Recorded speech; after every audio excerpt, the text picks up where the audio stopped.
And it's a perfect time for our next guest, because Rear Admiral David Oliver, who is the author of the new book, Against the Tide, that deals with the leadership style of Admiral Hyman Rickover and the development of the nuclear navy, Admiral Oliver knows Ashton Carter pretty well. Admiral, it's so good to have you this morning from Washington, D.C. JD, it's good to be here. And Admiral, what can you tell us about Ash Carter from your vantage point?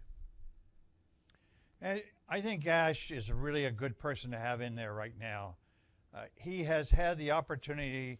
There are essentially 4 big jobs at the Pentagon. He's had 2 of them. He supervised all 4. He is a man with the technical expertise to do what the president wants to have.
The 1990s. So far this year, over the first 11 months of 2014, our economy has created 2.65 million jobs. That's more than in any entire year since the 1990s. Our businesses have now created 10.9 million jobs over the past 57 months in a row, and that's the longest streak of private sector job growth on record. We also know that the pickup in the pace of job growth this year has been in industries with higher wages, and overall wages are rising, a very welcome sign for millions of Americans. So we've got an opportunity to keep up this progress if Congress is willing to keep our government open, avoid self-inflicted wounds, and work together to invest in the things that support faster job growth in high-paying jobs. That means exports, infrastructure, streamlining our tax code, immigration reform, giving minimum wage workers a raise. Now, it's been a long road to recovery from the worst economic crisis in generations, and we still have a lot more work to do to make sure that hardworking Americans' wages are growing faster. But the United States continues to outpace most of the world. Over the last 4 years, we've put more people back to work than Europe, Japan, and all other industrialized advanced countries President combined. Obama in the Roosevelt Room of the White House speaking on the economy as a prelude to introducing Ashton Carter as Secretary of Defense designate. Of course, that nomination will have to be confirmed by the U.S. Senate, and that probably will not happen until next year. Let's return to our guest, Admiral David Oliver.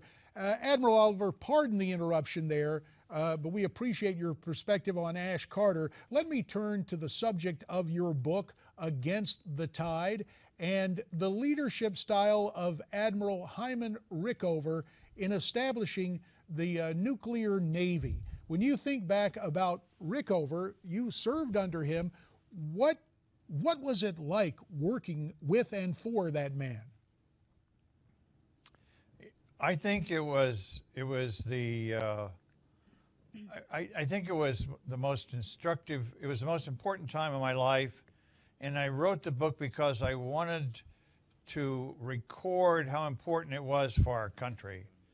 his concept of doing what was right, his dedication to America, his dedication to the people of America, I think that sometimes it has not been adequately recorded, and I wanted to make sure it was. And we are glad The you did fact so, that sir. he- I'm sorry to have to interrupt again, but breaking news, we need to return to the White House. The President of the United States with the official announcement now about his intended Secretary of Defense. His gratitude to his partner for what Ash has done for this country and will continue to do in many ways. Couldn't have said it better myself. Today I'm pleased to announce my nominee to be our next Secretary of Defense, Mr. Ash Carter.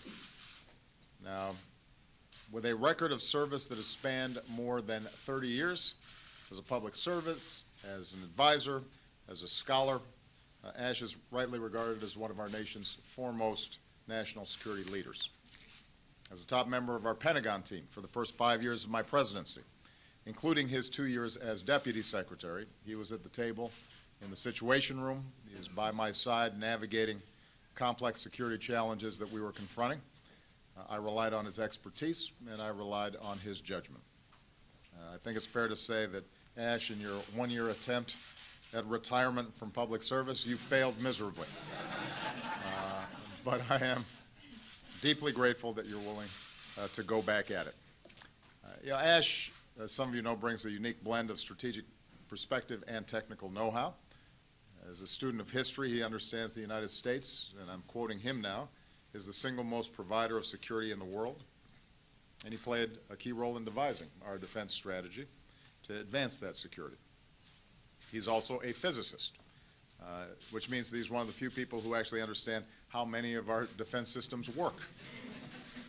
And that has also allowed him to serve with extraordinary breadth and also depth in a whole range of work that we've had to do. In one way or another, Ash has served under 11 Secretaries of Defense. He's an innovator who helped create the program that has dismantled weapons of mass destruction around the world and reduced the threat of nuclear terrorism. He's a reformer who's never been afraid to cancel old or inefficient weapons programs. He knows the Department of Defense inside and out, all of which means that on day one he's going to hit the ground running. Ash is also known by our allies and our friends around the world. Having served both Republican and Democratic secretaries, he's respected and trusted on both sides of the aisle. He's been a close partner with our military leaders, and he's admired by civilian leaders across the department because he's a mentor to so many of them. There's one other quality of Ash's service that I think often gets overlooked, and that is his true regard, his love for the men and women in uniform and their families, his relentless dedication to their safety and well-being. When he cut outdated, unneeded systems, he did it because he was trying to free up money for our troops, to make sure they had the weapons and the gear that they needed and the quality of life for themselves and their families that they deserve.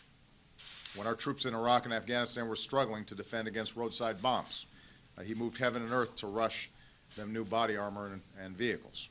It's no exaggeration to say that there are countless Americans who are alive today in part because of Ash's efforts. When our forces sat down for Thanksgiving dinner far from home, or as our wounded warriors recovered in the hospital, or when our fallen heroes returned to Dover, Ash was there, often on his own time, without any publicity or fanfare. And I know that Ash will be there for them now as Secretary of Defense. We face no shortage of challenges to our national security. Our combat mission in Afghanistan ends this month, and we have to transition to a new mission of advising and assisting Afghan forces and going after remnants of al-Qaeda's core. We have to keep degrading and ultimately destroying ISIL in Iraq and Syria. We have to build counterterrorism partnerships and new platforms. We have to continue the fight against Ebola in West Africa. We have to continue to strengthen our alliances, including NATO, and continue to rebalancing our defense posture in the Asia-Pacific. Going forward, our armed forces are necessarily going to need to be leaner. But as Commander-in-Chief, I'm going to make sure that we have a military that is second to none. that continues to be the greatest fighting force in the history of the world. And that means, though, we're going to have to bolster some new capabilities. Our cyber President Barack Obama at the White House in the Roosevelt Room announcing the selection of Ashton Carter as Secretary of Defense designate, of course, pending confirmation by the U.S. Senate. We'll continue to monitor the President's remarks and the Secretary Designate's remarks and have that for you during our Newsmax Now updates. Let's continue our conversation with Rear Admiral Dave Oliver, who's very graciously stayed at Newsmax Washington to talk about his new book, Against the Tide, Rickover's Leadership Principles and the Rise of the Nuclear Navy. Admiral, thank you very much. Again, we ask you to excuse those interruptions. It's necessary when news is breaking. Admiral, back to Admiral Rickover, under whom you served. There's an anecdote that made its way to me about a young man applying to become part of Rickover's team with the nuclear navy, and the young man remarking that he had a fiancée, and Admiral Rickover saying, well, prove your commitment to this program, call your fiancée right now and break the engagement. The young naval officer did so, and upon hanging up the phone, it was said that Admiral Rickover said, I wouldn't want a so-and-so like you on my staff. Is there any truth to that anecdote? Was there a kind of, well, a curious way to motivate people that Admiral Rickover had in the rise of the nuclear navy? I don't know, JD. I don't know if there's a truth to it, but there are a lot of those stories out there, and I thought about that a lot over a time when I was writing the book. And let me try to explain why I think there's a modicum of truth in there. If you recall a time, and I think really it's about your father's age, really, rather than yours, but it was really a very tough time. And about 12% of the people I served with died then. It was really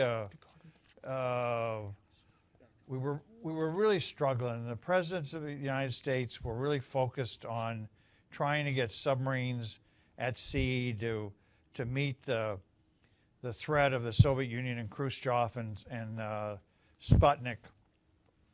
And the question really wasn't whether or not all these people were good people, because they all were good people. But the problem Rickover was facing was, could they withstand the enormous stress? And mindful of that, I watched a lot of my friends commit suicide. And Admiral Oliver, we understand that parlous times have confronted us before, as you pointed out, during the Cold War, the rise of the nuclear navy. But with the breaking news, the developing story of Secretary Carter, Secretary-designate Carter, we're going to go back to the White House now to listen to his remarks. And again, Admiral Oliver, we thank you very much for your time. Thank you, Mr. President. And Mr. President, Mr. Vice President, it's an honor and a privilege for me to be nominated for the position of Secretary of Defense. General Scowcroft, my longtime mentor, thank you for being here. And thanks to another longtime mentor, Bill Perry, who can't be here today. And thanks to you, Chairman, and many other friends and colleagues, past and future, for coming out today. I accepted the President's offer to be nominated for Secretary of Defense because of my regard for his leadership. I accepted it because of the seriousness of the strategic challenges we face, but also the bright opportunities that exist for America if we can come together to grab hold of them. And I accepted the offer because of the deep respect and abiding love that Stephanie and I have for our men and women in uniform. As we talked together in the past weeks, Mr. President, we discussed the challenges and the opportunities, and the need both to keep America safe and to make a better future for our children. If confirmed in this job, I pledge to you my most candid strategic advice. And I pledge also that you will receive equally candid military advice. And finally, to the greatest fighting force the world has ever known, to you, I pledge to keep faith with you and to serve our nation with the same unflinching dedication that you demonstrate every day.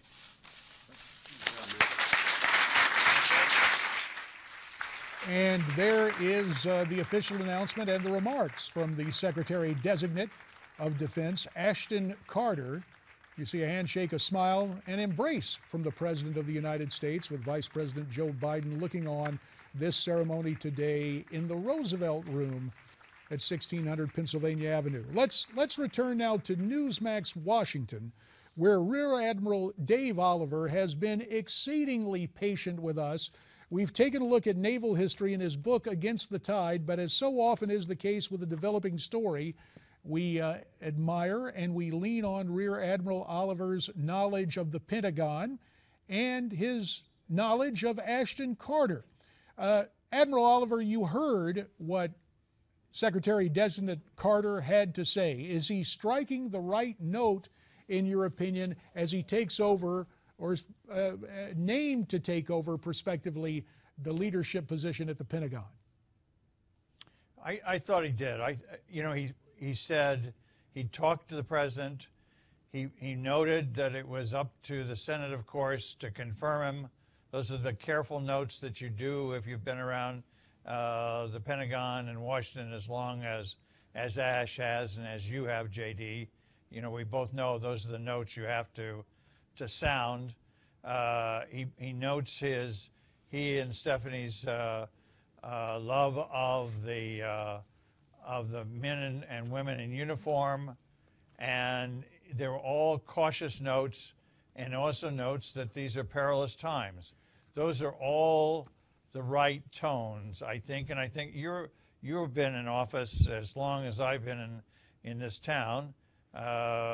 Those are the right notes, I think. There was one other note he offered, Admiral, and he offered what I'll call a shout-out, a recognition of former Defense Secretary William Perry.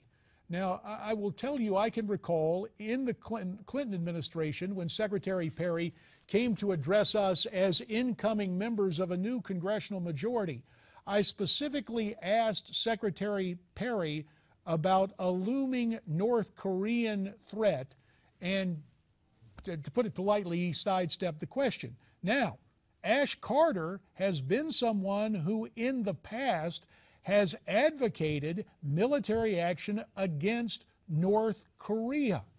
Will we see renewed interest in what is transpiring on the Korean Peninsula with Ash Carter as Secretary of Defense? As I recall, when Bill Perry did that, and I agree with you, Bill Perry, I think he's someone I count a friend, and I think was an extraordinary Secretary of Defense. Bill was planning a secret mission to North Korea at the time he sidestepped your question, as I recall the time in history. And Bill truly was one of our great Secretaries of Defense. And Bill and Ash and President Clinton and I happened to be involved in, at the time that we were doing this, we were pulling 40% of the destroying 40% of the nuclear weapons in the world out of Kazakhstan. So there was a lot going on. And I don't know what Ash is going to do. And as you know, what happens is you get caught up in the immediacy of the opportunities. And who knows what Ash will get to do, because he'll be driven by what the opportunities are to do. But Ash is a good person, and he's really competent. And with the president's backing, I think he'll have the opportunity to do good things for America. Now, Admiral, as we take a look at perhaps some similarities between Bill Perry and Ash Carter, of course, Secretary Perry took over after the brief stewardship of former Congressman Les Aspin of Wisconsin as Secretary of Defense. You have another transition from a former legislator and politician and former Nebraska Senator Chuck Hagel to now Ashton Carter, assuming he is in fact confirmed by the United States Senate. Does this essentially put the Pentagon back in Pentagon-friendly hands as opposed to one who served in elective office, even as important as those relationships on Capitol Hill may be for our national security apparatus? I'm not sure, because you know both those men, Les and Chuck, as do I, and they really, really were competent people and really cared about the military. We're talking personalities, and personalities are terribly important. And whether or not those personalities happen to jibe in particular jobs are always issues in this town. I don't know. I watched them work, and sometimes they work well, sometimes they don't work, but I don't think it has to do with the job and the person. Well, unfortunately, and of course, Dwight Eisenhower always claimed that he would not engage in personalities in the give and take of politics, and yet there is a question about personal leadership style, personal leadership skill, and affability based on demeanor. Given the challenges of the job and the challenges this president is confronting internationally, does Ash Carter have the type of personality that you believe will work well with and for President Obama and the American people? He does, because he's reserved, he's very friendly. And what happens is when he walks into a room, he brings people together. He does better than practically anyone in finding ways to bring a room together and bring disparate parts, finding what they can agree on so you can move forward. And as you know, that's a tough thing that people have to do in this town. And we've had problems lately in finding common ground to move forward on. I think Ash will be a strong player in this. So if there is a term that sums up the personality and the MO of Ashton Carter, it is a consensus builder. An intellectual consensus builder, in that he's not a consensus builder that is doing it because he's fallen back to common ground. He's moving forward and trying to, just as Rickover was not somebody who fell back to a common ground because it was an easy way to do it. You understand what I'm saying? He moved forward. Right. The notion of, here are some new possibilities. Can we agree on these and move forward? A policy implementer, someone very active as opposed to someone being passive and falling back on the least common denominator. Right. Obviously, the book that you've written is filled with anecdotes about Admiral Hyman Rickover. But given the news today, and we have about a minute and a half left, Admiral, is there one episode, one instance, one anecdote of your time with Ash Carter that sums up who he is and what type of Secretary of Defense he may turn out to be? I thought it was interesting. I think it's interesting that Bill Perry, when at one time the president of Kazakhstan came over and asked us to help him get rid of his nuclear weapons so they would not be a threat to Kazakhstan and wouldn't be a threat to Russia coming down to Kazakhstan and take them back. Became at the time a project called Project Sapphire. Bill Perry, once he got the go-ahead from President Clinton, and I introduced him to the president of Kazakhstan, turned that over to Ash Carter to do. That was what I know Bill Perry considered, and President Clinton considered to be one of the most important things of the presidency. And getting rid of 40% of the nuclear weapons in the world, I consider to be one of the most important things that happened during that decade. And I would concur with you wholeheartedly. They gave that to Ash to do. And Ashton Carter played that major role. Admiral David Oliver, we appreciate your perspective on the developing story today with Secretary of Defense designate Ashton Carter, and also your new book, Against the Tide, Rickover's Leadership Principles and the Rise of the Nuclear Navy. So again, Admiral David Oliver, you have our thanks, and America's Forum will continue after this.